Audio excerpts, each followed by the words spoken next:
नमस्कार, स्वागत है आपका न्यूज़ लॉन्चर पर। मैं हूं अशोक वानखेड़े, लेकर आया हूं आपका अपना कार्यक्रम द डायरेक्ट हिट। क्या मानसून सेशन विपक्ष के हमले से हिट होने जा रहा है? सोनिया गांधी। अक्सर हमने देखा कि सोनिया गांधी नेपथ्य में हुआ करती थी और राहुल गांधी फ्रंट फुट पे खेलते थे।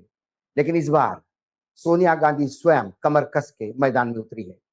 15 जुलाई को कांग्रेस के तमाम नेताओं को, एक सांसदों की एक मीटिंग सोनिया गांधी ने बुलाई और इसी मीटिंग से रणनीति तय होगी कि सरकार को किस किस मुद्दे पर घेरा जाए और इसी से पता पड़ेगा कि मानसून सत्र कितना तूफानी होने जा रहा है।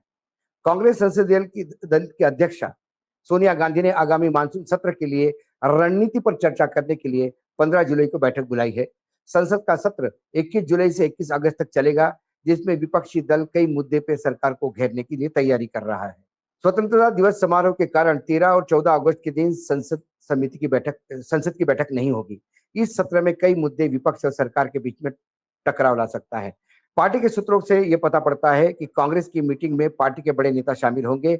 मल्लिकार्जुन खड़गे जो राष्ट्रीय अध्यक्ष है, राहुल गांधी जो लीडर ऑफ अपोजिशन है, मीटिंग में आ सकते हैं। सोनिया गांधी इस मीटिंग की अध्यक्षता करेगी। ये मीटिंग उनके घर 10 जनपद पे होगी।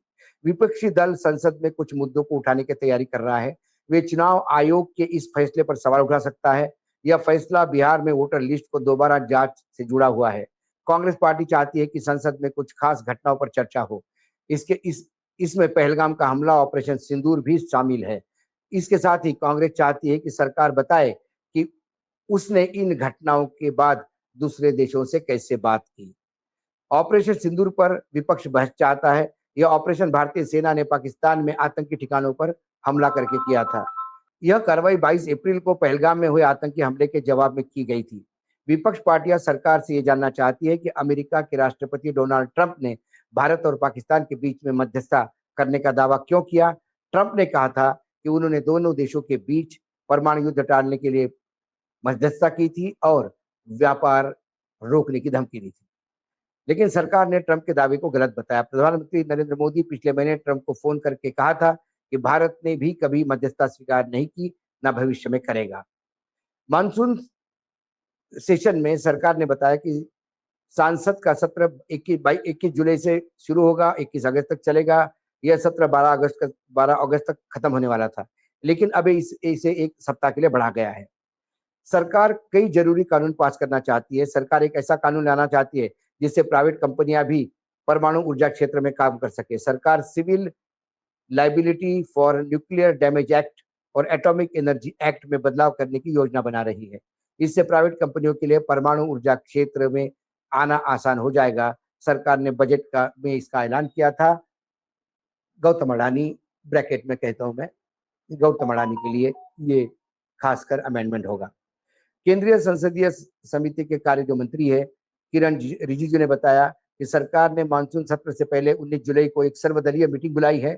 केंद्र सरकार ने सांसदों को मानसून सत्र के संबंध में जो मीटिंग बुलाई है उसमें बाकी विपक्षी दलों के साथ भी सरकार विचार विमर्श करना चाहती है। सरकार चाहती है कि संसद का बजट ठीक से चले। संसद का बजट इस साल 31 जनवरी को शुरू हुआ था।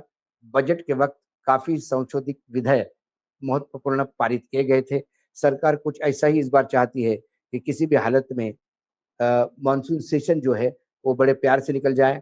मानसून सेशन में सरकार जो एक दो बिल लाना चाहती है, मुझे लगता है कि ये बिल जो वन नेशन वन इलेक्शन, इसका भी संसदीय समिति के पास जो आया है, जिसके ऊपर लगातार खबरें कर रहे हैं, सरकार हो सकता है आनंद फानंद में उसको भी लाए। लेकिन ऐसे क्या बड़े मुद्दे हो सकते हैं? हमने काफी विपक्षी दलों से बात की। उनके बाद जो एक लिस्ट बन के सामने आई उसमें है ऑपरेशन सिंदूर में कितना नुकसान हुआ और क्यों छुपाया, ये सरकार को पूछा जा सकता है। पहलगाम में आतंकी कहां से आए, ये सरकार को पूछा जा सकता है। सीज फायर किस दबाव में किया, ये भी सवाल उठेगा। ट्रंप के बेइज्जत करने पर चुप्पी क्यों? ट्रंप बार बार भारत को बेइज्जत करते हैं और हम अभी भी अमेरिका को अपना दोस्त कहते हैं।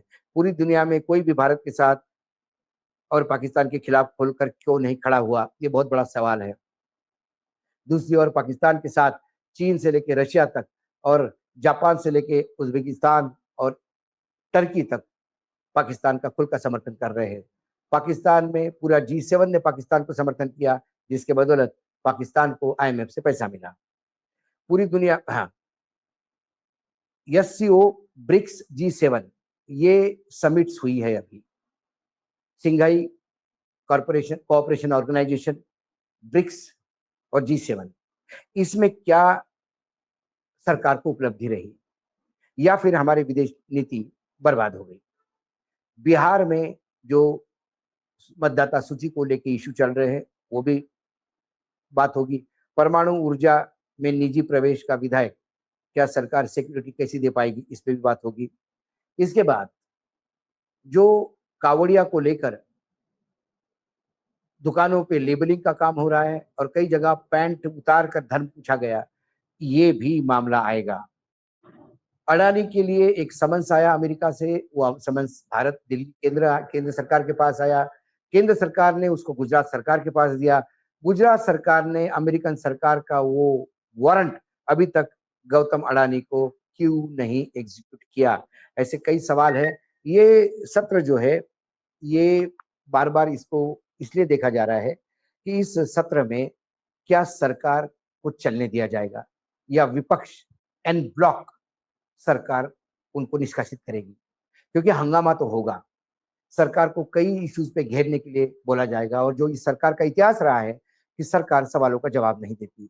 और जब यहाँ तक कि मणिपुर को लेकर जब पिछले सदन में अविश्वास प्रस्ताव लाया था पिछली सरकार में, सिर्फ इसलिए कि कम से कम मणिपुर की चर्चा इस बहाने हो, लेकिन उसमें भी विपक्ष लगातार मणिपुर के इश्यू को रेखांकित करता रहा और सरकार मणिपुर छोड़ के बाकी सारी बातों का जवाब देते रहे। इस बार भी क्या सरकार इस विफलता का जवाब देगी कि विदेश नीति हमारी क्यों विफल हो रही है? क्या सरकार इस बात का जवाब देगी कि टैरिफ के मामले में क्या एग्रीमेंट अमेरिका के साथ हो रहा है? क्या हम नतमस्तक हो गए? क्या हमारा एग्रीकल्चर और डेयरी सेक्टर क्या अमेरिका के लिए खोल दिया जाएगा? क्या अमेरिकन प्रोडक्ट्स भारत में 0 डिग्री पे आएँगे? WTO की वास्तविकता क्या रहेगी? इन तमाम बातों पे बात होगी। पाकिस्तान को हम आतंकी देश क्यों नहीं घोषित कर पाए? पाकिस्तान हमारे होते हुए भी अ, ऐसे कमेटी का उपाध्यक्ष बना जो आतंक के खिलाफ लड़ती है। जो अमेरिका पाकिस्तान को अपना सबसे बड़ा पार्टनर मानती है आतंक के खिलाफ लड़ने में, वो अमेरिका भारत का दोस्त कैसा हो सकता है? आने वाले समय में अमेरिका में जो बिल पारित होगा, जिसका नाम सैंक्शनिंग रशिया एक्ट 2025 है, उसमें रशिया के साथ व्यापार करने पर 500% का टैरिफ लगाया जाएगा। क्या भारत उस दबाव में आएगा? ऐसे कई सवाल है जिसका जवाब हमें देना होगा। क्या भारत अमेरिका से तेल आयात करेगा या भारत अभी भी रशिया से अपना धंधा चालू करेगा? ऐसे कई सवाल है जिसके जवाब लगातार माध्यम उठा रहे हैं, सोशल माध्यम उठा रहे हैं, लेकिन सरकार है कि मौन है। सरकार किसी बात का जवाब नहीं देना चाहती। सरकार जब कहती है कि नरेंद्र मोदी जी ने डोनाल्ड ट्रंप से बात करके दो टूक बात करी और उनको हड़काया, ये बात किसी सोर्स से मीडिया में आती है, लेकिन प्रधानमंत्री अपने ट्वीट से उन्होंने कैसा हड़काया ये बताए नहीं देते।